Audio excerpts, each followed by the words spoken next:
Welcome to INB news. ముందుగా headlines చూద్దాం.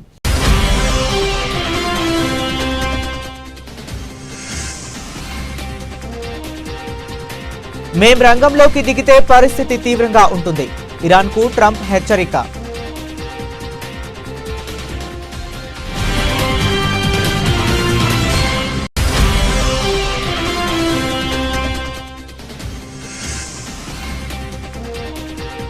కెనడాలో G7 సదస్సు. సైప్రస్కు బయలుదేరిన ప్రధాని మోదీ.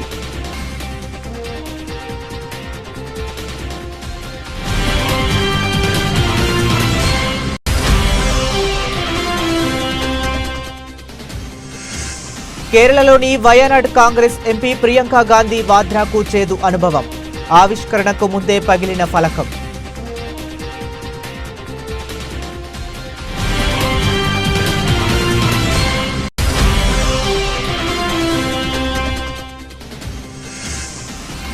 రాహుల్ గాంధీపై కేంద్ర మంత్రి గిరిరాజ్ విసుర్లు. దేశానికి వ్యతిరేకంగా మాట్లాడటమే రాహుల్ పని అంటూ ధ్వజం.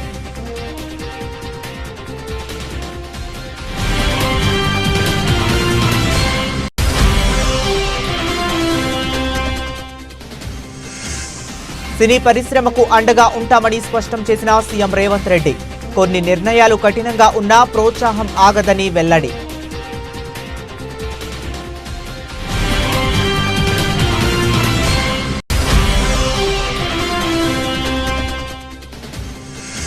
ముఖ్యమైన ప్రజా సమస్యలపై దృష్టి పెట్టి పరిష్కరించండి. ఐవీఆర్ఎస్ ప్రజాభిప్రాయ సేకరణపై సమీక్షలో సీఎం చంద్రబాబు.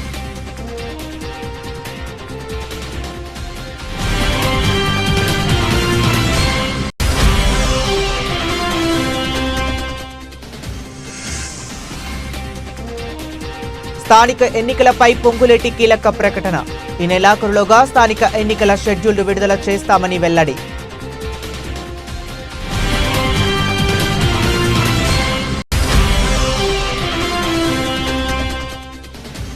అనకాపల్లి వైఎస్ఆర్సీపీ కార్యాలయంలో కూటమి ప్రభుత్వం ఏడాది పాలనా వైఫల్యాలపై పుస్తకావిష్కరణ. తమ నేతలపై అక్రమంగా కేసులు పెడుతున్నారని మండిపడ్డ మాజీ మంత్రి గుడివాడ అమర్నాథ్.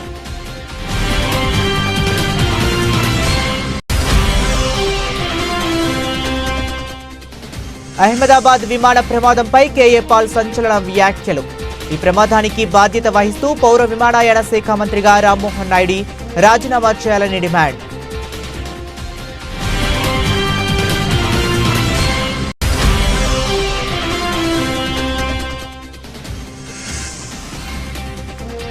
మంచు విష్ణు కన్నప్ప ట్రైలర్ విడుదల. కీలక పాత్రల్లో ప్రభాస్, మోహన్ లాల్, అక్షయ్ కుమార్ వంటి స్టార్లు.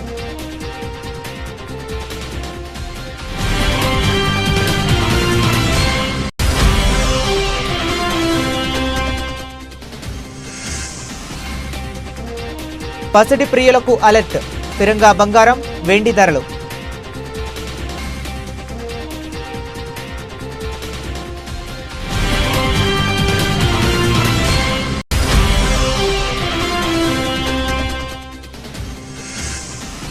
సర్ఫరాజ్ సంచలన ఇన్నింగ్స్. 76 బంతుల్లోనే 101 పరుగులతో విధ్వంసం.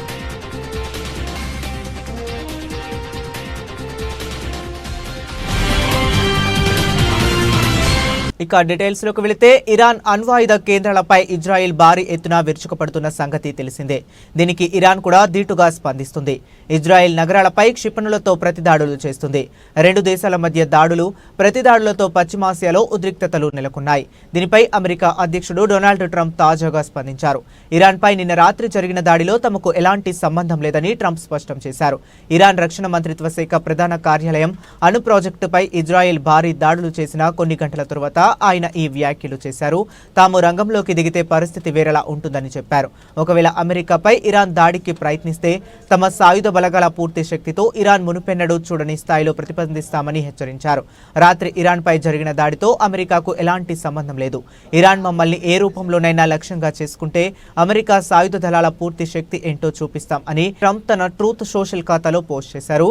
ఇరాన్, ఇజ్రాయెల్ మధ్య తాను సులభంగా ఒక ఒప్పందం కుదిర్చి ఈ రక్తపాత ఘర్షణకు ముగింపు పలకాలని కూడా ఆయన పేర్కొన్నారు. ఇరాన్పై దాడుల నేపథ్యంలో ఈ రోజు ఓమన్లో జరగాల్సిన అమెరికా ఇరాన్ అణు చర్చలు రద్దయ్యాయి.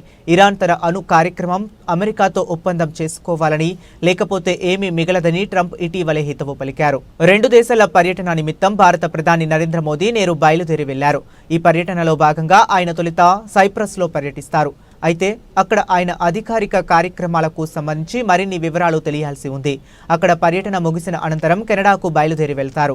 కెనడాలో మంగళవారం జరగనున్న G7 గ్రూప్ ఆఫ్ 7 దేశాల కూటమి శిఖరాగ్ర సమావేశంలో మోదీ పాల్గొంటారు. ప్రపంచంలోని 7 ప్రధాన పారిశ్రామిక దేశాలైన Canada, France, Germany, Italy, Japan, United Kingdom, United States సభ్యులుగా ఉన్న ఈ కూటమి సమావేశంలో పలు అంతర్జాతీయ, ఆర్థిక, రాజకీయ అంశాలపై చర్చలు జరగనున్నాయి. ఈ పర్యటనకు సంబంధించిన పూర్తి షెడ్యూల్డ్, చర్చించబోయే అంశాలపై త్వరలో మరింత స్పష్టత వచ్చే అవకాశం ఉంది. కేరళలోని వయనాడ్ కాంగ్రెస్ ఎంపీ ప్రియాంక గాంధీ వాద్రాకు శనివారం చేదు అనుభవం ఎదురైంది. ఆమె పయ్యంపల్లి గణంతరవాడిలో పురపాలక సంఘం భవనానికి శంకుస్థాపన చేయడానికి వచ్చినప్పుడు ఇది జరిగింది. ఈ కార్యక్రమం కోసం ఏర్పాటు చేసిన వేదికపై ఉన్న ఓ నామఫలకం, నేమ్ ప్లేట్ను ఆమె ఆవిష్కరించాల్సి ఉంది. కానీ ఆవిష్కరించడానికి ముందే అది హఠాత్తుగా కింద పడిపోయి పగిలిపోయింది. దీంతో ఆమె అవాక్కయ్యారు. ఈ ఘటన పట్ల ఆమె దిగ్భ్రాంతి వ్యక్తం చేశారు. ఈ వీడియో ప్రస్తుతం సామాజిక మాధ్యమాల్లో చక్కర్లు కొడుతుంది.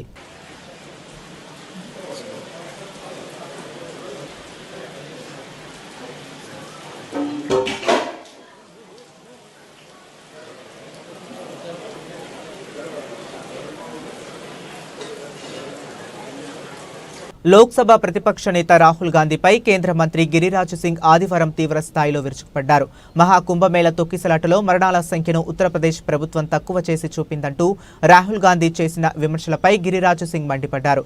భారతదేశ ప్రతిష్టతను దెబ్బతీసేలా రాహుల్ గాంధీ పదే పదే విదేశీ వార్తా సంస్థల నివేదికలపై ఆధారపడుతున్నారని ఆయన ఆరోపించారు. రాహుల్ గాంధీ చైనా, పాకిస్తాన్ రాయబార కార్యాలయాలను, BBC నివేదికలను నమ్ముతారు, కానీ సొంత దేశాన్ని నమ్మరు. ఇదే రాహుల్ గాంధీ విశ్వసనీయతకు నిదర్శనం అంటూ గిరిరాజ్ సింగ్ ఘాటు వ్యాఖ్యలు చేశారు. రాహుల్ గాంధీ ఇటీవలే చేసిన సోషల్ మీడియా పోస్టుకు ఆయన ఈ విధంగా స్పందించారు. ఆపరేషన్ సింధూర్ అయినా, ఏదైనా BBC కథనం అయినా ఆయన ఎప్పుడూ భారతదేశానికి వ్యతిరేకంగానే మాట్లాడతారు. దేశానికి వ్యతిరేకంగానే మాట్లాడాలని ఆయన శపథం చేసినట్లుంది అని గిరిరాజ్ సింగ్ అన్నారు.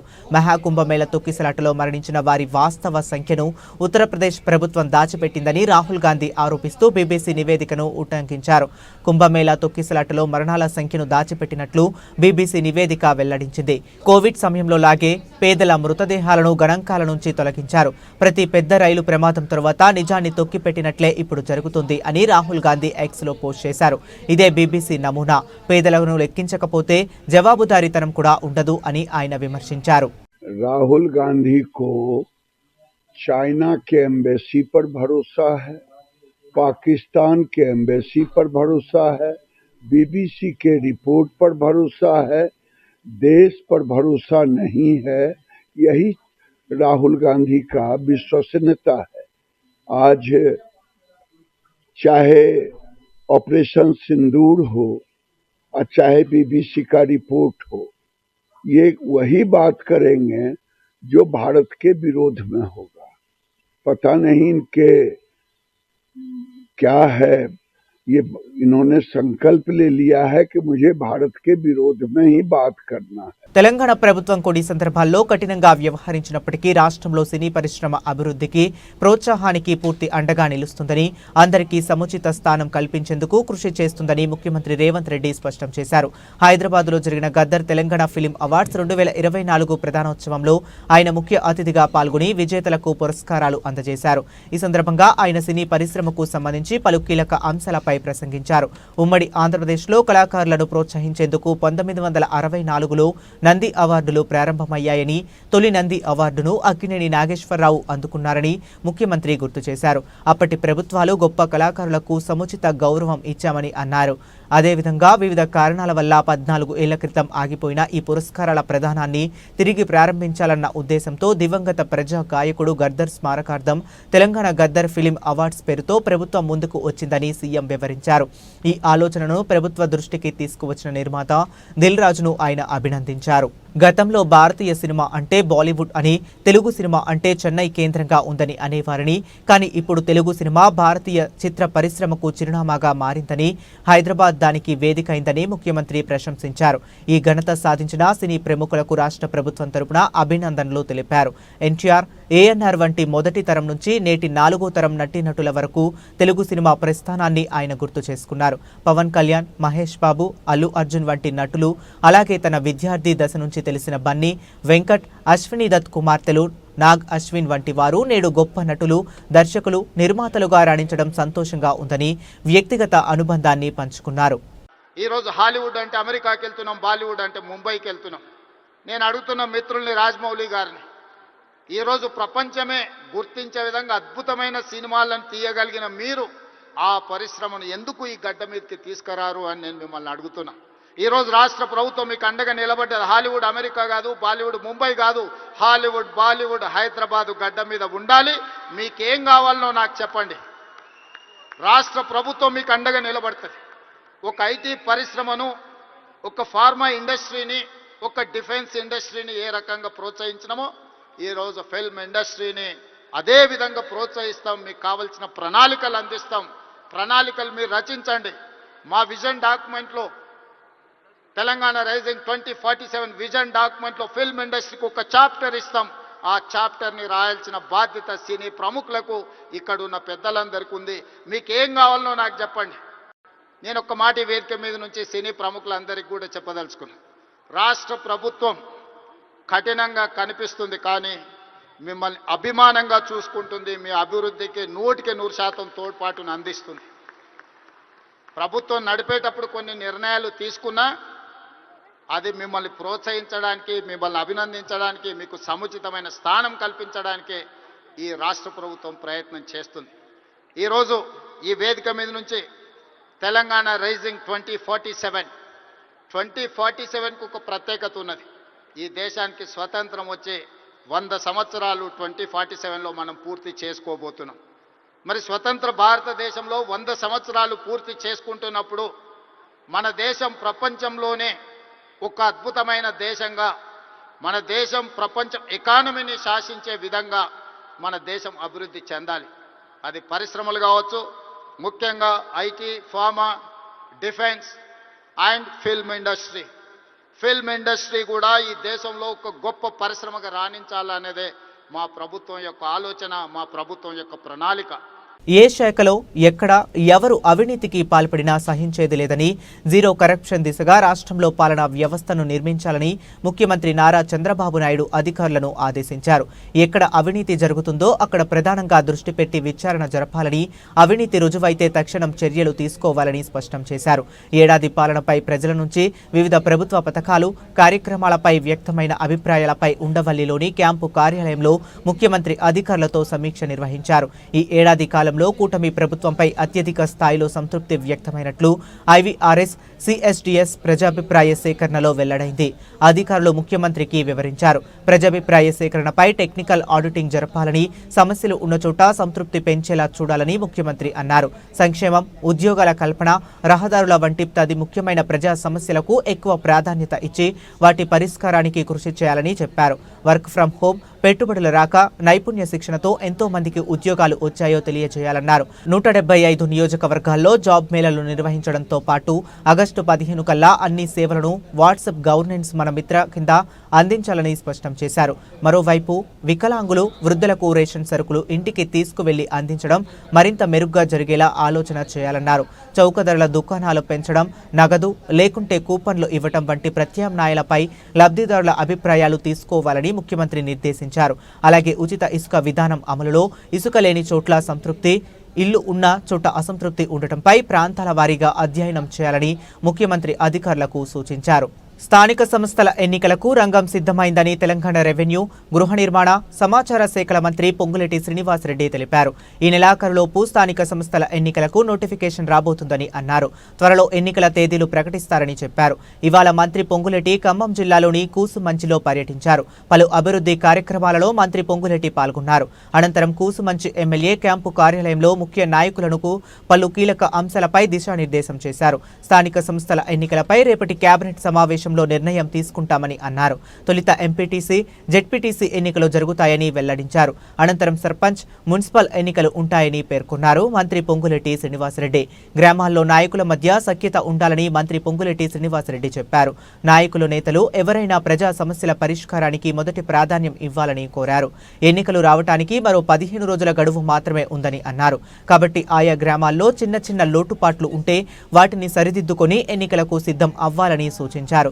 రిజర్వేషన్ల ఆధారంగా ఎన్నికల్లో గెలిచే అవకాశాలు ఎక్కువ ఉన్నా అభ్యర్థులను మాత్రమే ఎంపిక చేస్తామని స్పష్టం చేశారు. మంత్రి పొంగులేటి శ్రీనివాసరెడ్డి రాబోయే వారం రోజుల్లోనే అర్హులైన రైతు సోదరులందరికీ కుంట నుంచి ఎన్ని ఎకరాలు ఉంటే అన్ని ఎకరాల వరకు రైతు భరోసా ఇస్తామని మంత్రి పొంగులేటి శ్రీనివాసరెడ్డి వెల్లడించారు. సన్నాలకు రైతు బోనస్ వారి బ్యాంకు ఖాతాల్లో జమ చేస్తామని అన్నారు. సంక్షేమ పథకాల ఆవశ్యకతను ప్రజల్లోకి తీసుకువెళ్లాల్సిన బాధ్యత స్థానిక నాయకులదేనని చెప్పారు. మీ గ్రామాల్లో లబ్ధిదారులకు ఇందిరమ్మ ఇల్లు మంజూరు చేయించుకోవటమే కాదని వాటి నిర్మాణం పూర్తి చేయించే బాధ్యత కూడా నాయకులే తీసుకోవాలని మంత్రి పొంగులేటి శ్రీనివాసరెడ్డి కోరారు. అనకాపల్లి వైఎస్ఆర్సీపీ పార్టీ కార్యాలయంలో మాజీ మంత్రి గుడివాడ అమర్నాథ్ మీడియా సమావేశం నిర్వహించారు. ఇందులో భాగంగా 5 కోట్ల మంది రాష్ట్ర ప్రజలకు వెన్నుపోటు అనే పుస్తకాన్ని అనకాపల్లి వైఎస్ఆర్సీపీ పార్టీ కార్యాలయంలో ఆవిష్కరించారు. ఈ సందర్భంగా గుడివాడ అమర్నాథ్ మీడియాతో మాట్లాడుతూ వైఎస్ఆర్సీపీ పార్టీ అధినేత జగన్మోహన్ రెడ్డి ఆదేశాల మేరకు గడిచినటువంటి సంవత్సర కాలం కూటమి ప్రభుత్వం అధికారంలోకి వచ్చిన తరువాత రాష్ట్రంలో జరిగిన అన్యాయాలు, అక్రమాలు, కూటమి ప్రభుత్వ పనితీరు, ఎన్నికల ముందు వారు ఇచ్చినటువంటి హామీలు, చేసిన మోసాలపై ప్రజలకు సమాచారం అందిస్తూ వైఎస్ఆర్సీపీ పార్టీ ఒక పుస్తకాన్ని రాష్ట్ర కార్యాలయంలో విడుదల చేసిందన్నారు. ఈ రోజు రాష్ట్రంలో ఉన్న అన్ని జిల్లాల్లోని ఈ పుస్తకాన్ని విడుదల చేస్తున్నామని తెలిపారు. 729 మంది సోషల్ మీడియా యాక్టివిస్ట్ కేవలం మీరు ఈ ప్రభుత్వంలోకి వచ్చిన తర్వాత మీరు చెప్పినటువంటి హామీల్ని ఎందుకు అమలు చేయట్లేదన్నటువంటి ప్రశ్న అడిగినందుకు, ఎందుకు ప్రజలను మోసం చేస్తారని చెప్పి అడిగినందుకు 700 పైచిలకు సోషల్ మీడియా యాక్టివిస్టులు, వాళ్ళు ఓన్లీ వైఎస్ఆర్ కాంగ్రెస్ పార్టీ అని కాదు, సామాన్యులు ఓట్లేసినటువంటి ప్రజలు వాళ్ళు కూడా ప్రశ్నించడానికి వీల్లేదు. ఇక వైఎస్ఆర్ కాంగ్రెస్ పార్టీ కార్యకర్తలు అయితే 2500 మంది కార్యకర్తల మీద కేసులు పెట్టారు. ఇప్పటికీ ఏదన్నా వారికి చేతగాంది ఏదన్నా అయితే జగన్మోహన్ రెడ్డి గారి వల్ల ఇది మేము చేయలేకపోతున్నాం, జగన్మోహన్ రెడ్డి గారి వల్ల ఈ పని చేయలేకపోతున్నాం, జగన్మోహన్ రెడ్డి గారి వల్ల ఈ పథకం ఇవ్వలేకపోతున్నాం. చివరికి మీకు ఏం దిక్కు అయిందనంటే జగన్మోహన్ రెడ్డి గారు ఈ రాష్ట్రంలో పేద పిల్లల కోసం ఆయన బ్రెయిన్ చైల్డ్ అయినటువంటి అప్పట్లో రాజశేఖర రెడ్డి గారు ముఖ్యమంత్రిగా ఉన్నప్పుడు ఆరోగ్యశ్రీ 108, 104 ఫీజు రీయింబర్స్మెంట్ పథకాలు ఒక చరిత్ర ఏ రకంగా సృష్టించాయో జగన్మోహన్ రెడ్డి గారు అధికారంలోకి వచ్చిన తర్వాత అమ్మఒడి అంత చరిత్ర సృష్టించింది దేశవ్యాప్తంగా. అటువంటి అమ్మఒడిని మీరు సంవత్సరం పాటు మీరు దానికి పేరు మార్చుకున్నారు, తల్లికి వందనం అని చెప్పి పేరు పెట్టారు. ప్రజలకు 15,000 అని చెప్పని అన్నారు, ఒకనొక సందర్భంలో అయితే 18,000 అన్నారు.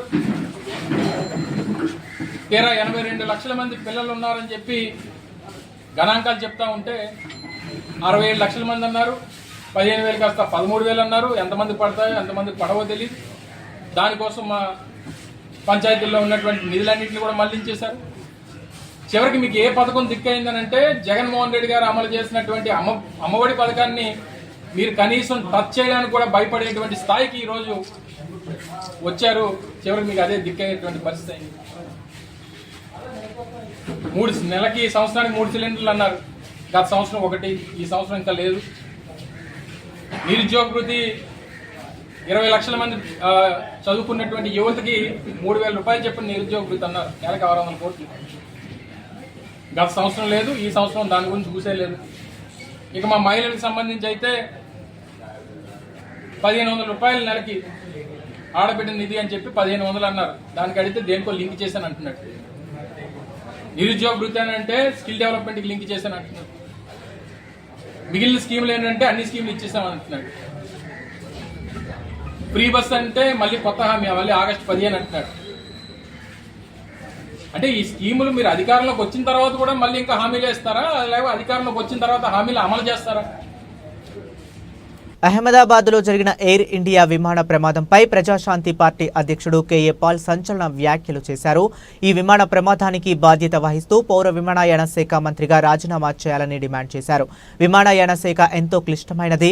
చిన్నవాడైన రామ్మోహన్ నాయుడుకి ఏవియేషన్పై అవగాహన లేదని అన్నారు. రామ్మోహన్ ఒక్క గంట కూడా విమానయాన రంగం గురించి చదవలేదని పేర్కొన్నారు. అందుకే రామ్మోహన్ నాయుడుని బర్తరఫ్ చేసి ఏవియేషన్పై అనుభవం ఉన్న ఎంపీకి విమానయాన శాఖ బాధ్యతలు అప్పగించాలని ప్రధాని మోదీని కోరారు. రామ్మోహన్ నాయుడుతో తనకు వ్యక్తిగత గొడవలు ఏమీ లేవని కేఏ పాల్ స్పష్టం చేశారు. ఆయనకు కేబినెట్తో ఇంకా వేరే పదవి రావాలని కోరుకుంటున్నానని అన్నారు. కానీ భారత ప్రతిష్టతను దృష్టిలో ఉంచుకొని విమానయాన శాఖ మంత్రి పదవి నుంచి రామ్మోహన్ నాయుడుని తొలగించాలని కోరారు. ప్రధాని మోదీపై అనేక దేశాల నుంచి ఒత్తిడి రాకముందే రామ్మోహన్ నాయుడు రాజీనామా చేయాలని డిమాండ్ చేశారు.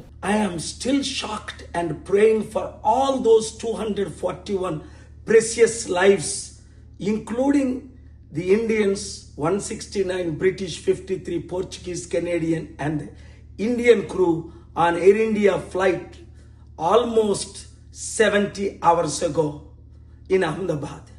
This Air India flight 171 crash raised alarming questions all over the world because it is one of the greatest international tragedy in the world.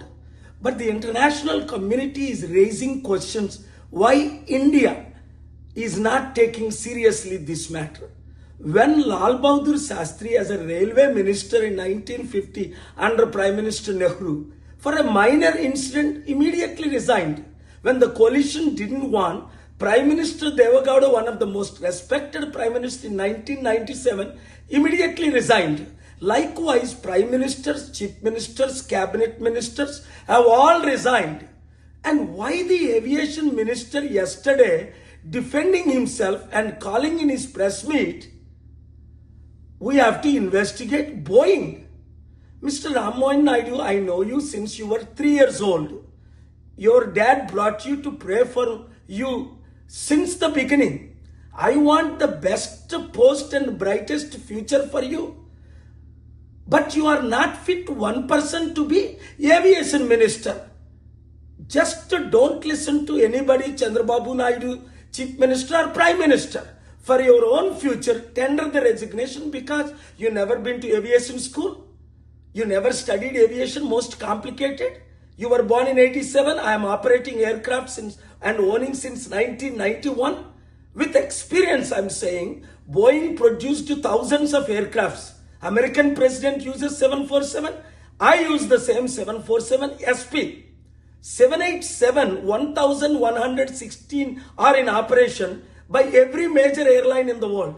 Not one plane crashed. బహుభాషా నటుడు విష్ణు మంచు టైటిల్ రోల్లో నటిస్తున్న ప్రతిష్టాత్మక చిత్రం కన్నప్ప అధికారిక తెలుగు ట్రైలర్ విడుదలైంది. ఈ సినిమాలో మోహన్ బాబు, ప్రభాస్, మోహన్ లాల్, అక్షయ్ కుమార్ వంటి దిగ్గజ నటులు నటిస్తుండటంతో సినిమాపై మొదటి నుంచి భారీ అంచనాలున్నాయి. తాజాగా విడుదలైన ట్రైలర్ ఆ అంచనాలను మరింత పెంచేలా ఉంది. ముఖ్యంగా తిన్నడి పాత్రధారి పలికే సంభాషణలు ఆసక్తిని రేకెత్తిస్తున్నాయి. ట్రైలర్ ప్రారంభంలోనే ఏ దేవుడు లేరు, జీవులు లేరు, అది వట్టి రాయి అంటూ తిన్నడి పాత్ర తనదైన శైలిలో భగవంతుణ్ణి ఉనికిని ప్రశ్నించే సంభాషణలతో ఆకట్టుకుంటుంది. శివుడిని రాయి అని సంబోధించడంపై గూడెంలోని పెద్దల నుంచి వ్యతిరేకత వ్యక్తమవుతుంది. శివుడిని రాయి అంటావా, రాయిని రాయనక ఏమంటారు వంటి సంభాషణలు కథలోని సంఘర్షణను స్పష్టం చేస్తున్నాయి. ఆ తర్వాత కాలంలో ఈ వాయులింగ రహస్యం కాపాడటానికి నా ప్రాణాల సైతం అర్పిస్తాను. ఈ గూడెంలో ఏ బిడ్డకి ఆపద రానివ్వను, ఇది నా ఆన, తిన్నడి ఆన వంటి డైలాగులు తిన్నడి పాత్రలోని ధీరత్వాన్ని, నిబద్ధతను తెలియజేస్తున్నాయి. ఆ పెద్దోళ్ళందరికంటే నేనే పెద్దోడిని, నన్ను మించిన శివభక్తుడు ఈ సృష్టిలో లేడు అని తిన్నడు ధీమాగా చెప్పటం, నువ్వు నీ దేవుడు తోడు దొంగలే వంటి మాటలు అతని తిరుగుబాటు స్వభావాన్ని, అంచనాల విశ్వాసాన్ని చాటి చెబుతున్నాయి. శివయ్య అని మనసారా పిలు అన్న మాటలకు అది ఈ జన్మలో జరగదు అని బదులివ్వటం తిన్నడి పాత్రలోని వైవిధ్యాన్ని సూచిస్తుంది. తెలివిలో నీకన్నా గొప్పవాడు ఒకడు ఉన్నాడని తెలిసి అతని బొటనవేలు తెంపించింది నువ్వే కదా అనే సంభాషణ ద్వారా పరోక్షంగా ఏకలవ్యుడి ప్రస్తావన కూడా ఉన్నట్లు తెలుస్తుంది.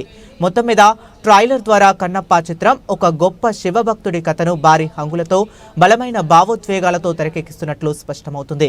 విజువల్స్, నేపథ్య సంగీతం, ముఖ్యంగా పవర్ఫుల్ డైలాగ్స్ సినిమాపై ఆసక్తిని మరింత పెంచుతున్నాయి. విష్ణు మంచుతో పాటు మోహన్ బాబు, ప్రభాస్, మోహన్ లాల్, అక్షయ్ కుమార్ వంటి హేమా హేమీలు నటిస్తుండటంతో ఈ సినిమా భారతీయ సినీ చరిత్రలో ఒక ప్రత్యేక చిత్రంగా నిలిచిపోతుందని అభిమానులు ఆశిస్తున్నారు. బంగారం ధరలకు మరోసారి రెక్కలు వచ్చాయి. తగ్గుతుంది కదా అని సంతోషపడేలోపు ఊహించని షాక్ ఇచ్చాయి. స్వచ్ఛమైన 24 క్యారెట్ల బంగారం ధర మళ్లీ 1,00,000 దాటింది. 10 రోజుల క్రితం 96 నుంచి 97,000 రూపాయల మధ్య ట్రేడ్ అయింది. 2-3 రోజుల్లో సీజ్ మొత్తం మారిపోయింది. ఒక్కసారిగా పైకి ఎగపాకింది. బంగారం కొనాలనుకునే వారికి మళ్లీ కష్టాలు మొదలయ్యాయి. 22 క్యారెట్ల బంగారం కూడా 90,000 రూపాయల పైన ట్రేడ్ అవుతుంది. ఈ ధరలు మరింత పెరిగే అవకాశం ఉంది. భాగ్యనగరంలో నిన్న 10 గ్రాముల 22 క్యారెట్ల బంగారం ధర 93,200 రూపాయల దగ్గర, 10 గ్రాముల 24 క్యారెట్ల బంగారం ధర 1,01,680 రూపాయల దగ్గర, 10 గ్రాముల 18 క్యారెట్ల బంగారం ధర 76,260 రూపాయల దగ్గర ట్రేడ్ అయింది. ఇక ఈ రోజు బంగారం ధరలు పెరగలేదు, తగ్గలేదు. 10 గ్రాముల 24 క్యారెట్ల బంగారం ధర 1,01,680 రూపాయల దగ్గర, 10 గ్రాముల 22 క్యారెట్ల బంగారం ధర 93,200 రూపాయల దగ్గర, 10 గ్రాముల 18 క్యారెట్ల బంగారం ధర 76,260 రూపాయల దగ్గర ట్రేడ్ అవుతుంది. నెల రోజుల క్రితం వరకు బంగారం ధరలతో సంబంధం లేకుండా వెండి ధరలు ప్రతిరోజు ఎంతో కొంత తగ్గుతూ వచ్చాయి. కానీ గత 10 రోజుల నుండి వెండి ధరలు కూడా అనుకోని షాక్ ఇస్తున్నాయి, పెరుగుతూ పోతున్నాయి. నిన్న హైదరాబాద్ నగరంలో 100 గ్రాముల వెండి ధర 12,000 దగ్గర ట్రేడ్ అయింది. కేజీ వెండి ధర 1,20,000 దగ్గర ట్రేడ్ అయింది. ఈ రోజు వెండి ధరలు పెరగలేదు, తగ్గలేదు. 100 గ్రాముల వెండి ధర నేడు 12,000 దగ్గర ట్రేడ్ అవుతుంది. కేజీ వెండి ధర 1,20,000 దగ్గర ట్రేడ్ అవుతుంది. Team India young batter Sarfaraz Khan చెలరేగిపోయాడు. ఇండియా మధ్య జరుగుతున్న ఇంట్రా స్క్వాడ్ మ్యాచ్లో సంచలన ఇన్నింగ్స్ ఆడాడు సర్ఫరాజ్. 76 బంతుల్లోనే 101 పరుగులతో విధ్వంసం సృష్టించాడు. ఇందులో 15 బౌండరీలు, 2 భారీ సిక్స్లు ఉన్నాయి. 4లు, 6ల ద్వారానే 72 పరుగులు చేశాడు సర్ఫరాజ్. సెంచరీ తర్వాత కూడా అతడు అవుట్ కాలేదు. ఇతర బ్యాటర్లకు అవకాశం ఇవ్వాలనే ఆలోచనతో రిటైర్డ్ అవుట్గా వెనుతిరిగాడు. ఈ నాక్తో విమర్శకులతో పాటు సెలెక్టర్లకు సర్ఫరాజ్ ఇచ్చిపడేశాడని నెటిజన్స్ అంటున్నారు. ఇటీవలే ఇంగ్లాండ్ లయన్స్ తో జరిగిన టెస్టులో 92 పరుగుల ధనాధన్ ఇన్నింగ్స్ ఆడాడు సర్ఫరాజ్. ఇప్పుడు టీమిండియాతో ఇంట్రా స్క్వాడ్ మ్యాచ్ లో సెంచరీతో చెలరేగాడు.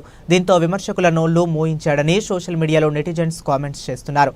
10 కిలోల బరువు తగ్గడమే కాక బ్యాట్ తోనూ విధ్వంసం సృష్టించాడు. ఇలాంటోడిని ఇంగ్లాండ్ సిరీస్ కు ఎంపిక చేయకుండా తప్పు చేశారని అంటున్నారు. దీనిపై సెలెక్టర్లు పునరాలోచించుకోవాలని చెబుతున్నారు.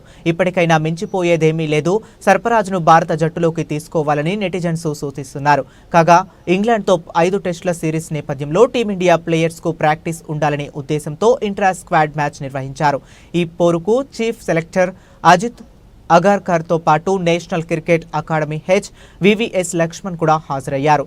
అగార్కర్ ముందే బౌండరీలు, 6లతో చెలరేగిపోయాడు సర్ఫరాజ్. దీంతో అతన్ని భారత జట్టులోకి తీసుకుంటారని ఊహాగానాలు వినిపిస్తున్నాయి.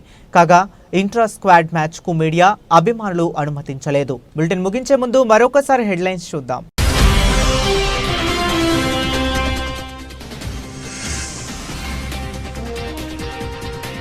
మేం రంగంలోకి దిగితే పరిస్థితి తీవ్రంగా ఉంటుంది. ఇరాన్కు ట్రంప్ హెచ్చరిక.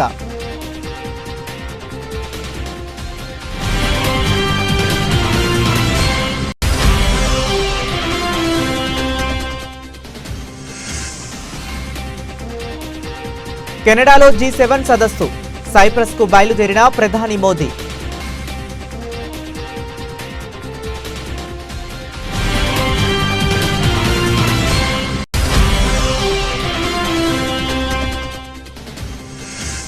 కేరళలోని వయనాడ్ కాంగ్రెస్ ఎంపీ ప్రియాంక గాంధీ వాద్రాకు చేదు అనుభవం.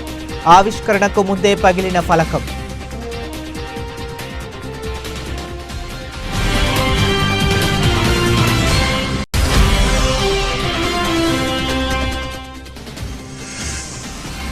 రాహుల్ గాంధీపై కేంద్ర మంత్రి గిరిరాజ్ విసుర్లు. దేశానికి వ్యతిరేకంగా మాట్లాడటమే రాహుల్ పని అంటూ ధ్వజం.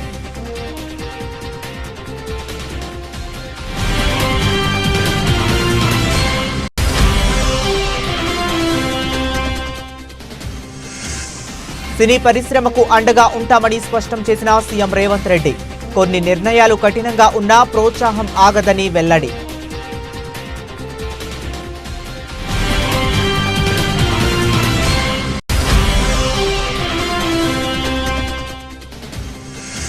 ముఖ్యమైన ప్రజా సమస్యలపై దృష్టి పెట్టి పరిష్కరించండి.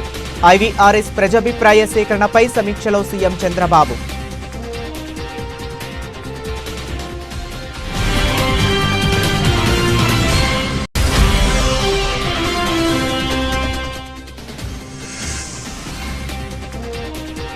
స్థానిక ఎన్నికలపై పొంగులేటి కీలక ప్రకటన.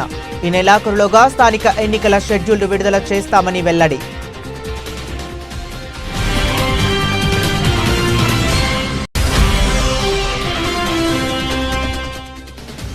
అనకాపల్లి వైఎస్ఆర్సీపీ కార్యాలయంలో కూటమి ప్రభుత్వం ఏడాది పాలనా వైఫల్యాలపై పుస్తకావిష్కరణ.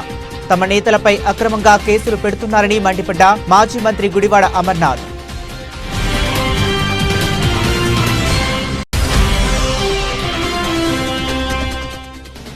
అహ్మదాబాద్ విమాన ప్రమాదంపై కేఏ పాల్ సంచలన వ్యాఖ్యలు.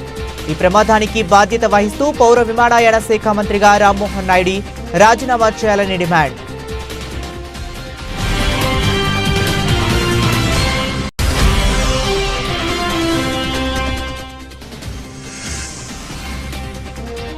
మంచు విష్ణు కన్నప్ప ట్రైలర్ విడుదల. కీలక పాత్రల్లో ప్రభాస్, మోహన్ లాల్, అక్షయ్ కుమార్ వంటి స్టార్లు.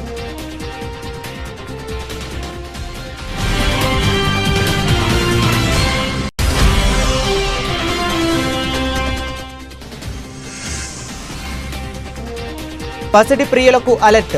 స్థిరంగా బంగారం, వెండి ధరలు.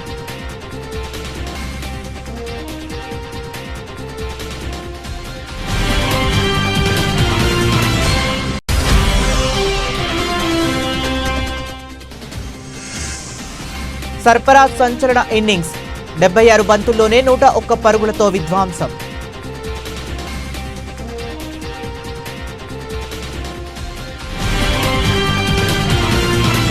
ఇవి ఇప్పటి వరకు ఉన్న అప్డేట్స్. మరిన్ని అప్డేట్స్ కోసం కీప్ వాచింగ్.